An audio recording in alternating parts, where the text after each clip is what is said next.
پاکستان کی کامیاب سفارتکاری، امریکی صدر ٹرمپ کا جنگ بندی میں توسیع کا اعلان، آبنائے ہرمز کی ناکہ بندی جاری رکھنے کا فیصلہ، بات چیت کا عمل مکمل ہونے تک جنگ بندی رہے گی۔ Social media platform Truth پر جاری بیان میں صدر ٹرمپ نے کہا، ہمیں کہا گیا ہے ایران پر ابھی حملے نہ کریں۔ وزیر اعظم شہباز شریف اور فیلڈ مارشل سید عاصم منیر کی درخواست پر حملے روک رہے ہیں۔ ایرانی تجاویز سامنے آنے تک جنگ بندی میں توسیع برقرار رہے گی۔ ٹرمپ کا کہنا تھا، فوج کی ہدایت ہے کہ ناکہ بندی جاری رکھیں اور ہر لحاظ سے تیار رہیں۔ ایران کی حکومت شدید تقسیم کا شکار ہے جو غیر متوقع نہیں۔ امریکی صدر کا مزید کہنا تھا، ایران آبنائے ہرمز کی بندش نہیں چاہتا، ایران چاہتا ہے آبنائے ہرمز کھلے تاکہ وہ $500 ملین روزانہ کما سکیں۔ یہی وہ رقم ہے جو آبنائے ہرمز بند ہونے سے ایرانی کھو رہے ہیں۔ امریکہ نے آبنائے ہرمز کی مکمل ناکہ بندی کی ہوئی ہے۔ ایرانی صرف شرمندگی سے بچنے کے لیے کہہ رہے ہیں کہ آبنائے ہرمز بند رہے۔ 4 روز پہلے لوگوں نے مجھ سے رابطہ کیا اور کہا کہ سر، ایران ہرمز کھولنا چاہتا ہے۔ ہم نے آبنائے ہرمز کھولی تو پھر ایران سے امریکہ کبھی ڈیل نہیں کر سکے گا۔ وائٹ ہاؤس کے مطابق امریکی نائب صدر جے ڈی وینس مذاکرات کے لیے آج پاکستان نہیں جائیں گے۔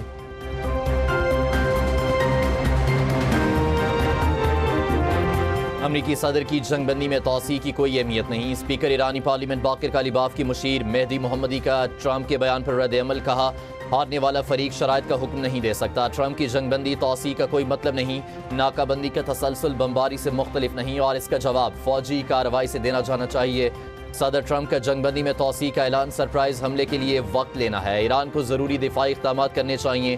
وقت آ گیا کہ ایران خود پہل کرے اور اپنی حکمت عملی کو آگے بڑھائے۔ ایرانی سرکاری میڈیا کے مطابق صدر ٹرمپ نے یک طرفہ طور پر جنگ بندی میں توسیع کی۔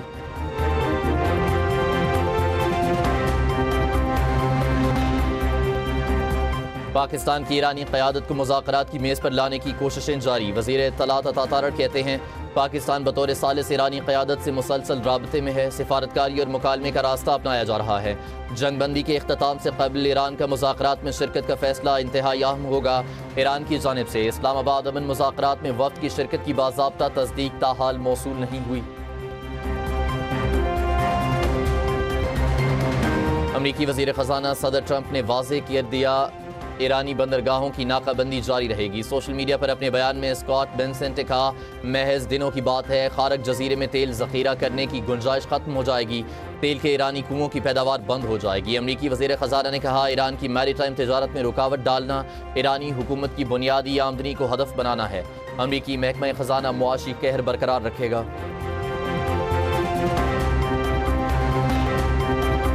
Bharat Pahalgam false flag operation کا کوئی ثبوت نہیں دے سکا۔ بھارت کی مکاری کھل کر سامنے آ گئی۔ دہشت گردی بھارت کا اندرونی معاملہ جیسے بیرونی بنا کر پیش کیا جاتا ہے۔ وفاقی وزیر اطلاعات عطا طارق کی پریس کانفرنس، کہا بھارت کی سوچ تکبرانہ ہے۔ پہلگام واقعے پر بھارت نے بھونڈے طریقے اختیار کیے، دنیا سوال پوچھ رہی ہے، بھارت کے پاس کوئی جواب نہیں۔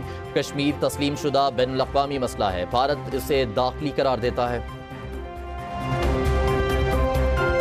22 اپریل 2025 بھارت کے لیے شرمساری کا دن۔ بھارت 1 سال بعد بھی پہلگام واقعے کے ٹھوس شواہد دنیا کو پیش نہ کر سکا۔ بھارت نے گزشتہ سال 22 اپریل کو فالس فلیگ آپریشن کر کے اپنے ہی 26 سیاح ہلاک کر دیے۔ بھارت نے بلا تحقیق اور منصوبہ بندی کے تحت پاکستان پر جھوٹے الزامات لگائے۔ واقعے کے 10 منٹ بعد ہی پاکستان کو مورد الزام ٹھہرا کر FIR بھی درج کر لی۔ پاکستان بھارتی الزامات کو مکمل مسترد کیا اور غیر جانبدار و شفاف تحقیقات کا مطالبہ کیا۔ بھارت غیر جانبدار عالمی ادارے سے تحقیقات کرانے پر راضی نہ ہوا۔ پاکستان نے بھارت کے جعلی منصوبے کی حقیقت دنیا پر آشکار کی۔ خود بھارتی عوام نے بھی مودی سرکار کے جھوٹ کو بے نقاب کیا۔ بھارتی اپوزیشن نے پہلگام واقعے کو سیکیورٹی اور انٹیلیجنس کی بڑی ناکامی قرار دیا۔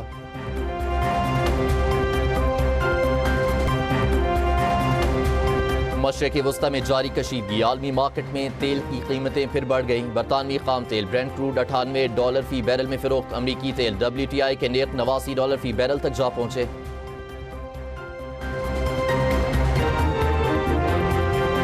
اسلام آباد ہائی کورٹ کے 5 ججز کی ٹرانسفر کا معاملہ، جوڈیشل کمیشن اجلاس 28 اپریل کو طلب۔ اجلاس میں جسٹس محسن اختر کیانی، جسٹس خادم حسین سومرو کے تبادلے پر غور ہوگا۔ ذرائع کے مطابق جسٹس سمن رفت امتیاز، جسٹس ارباب محمد طاہر کے تبادلوں کا معاملہ بھی زیر غور آئے گا۔ جوڈیشل کمیشن کے اجلاس میں جسٹس بابر ستار کے تبادلے پر بھی غور ہوگا۔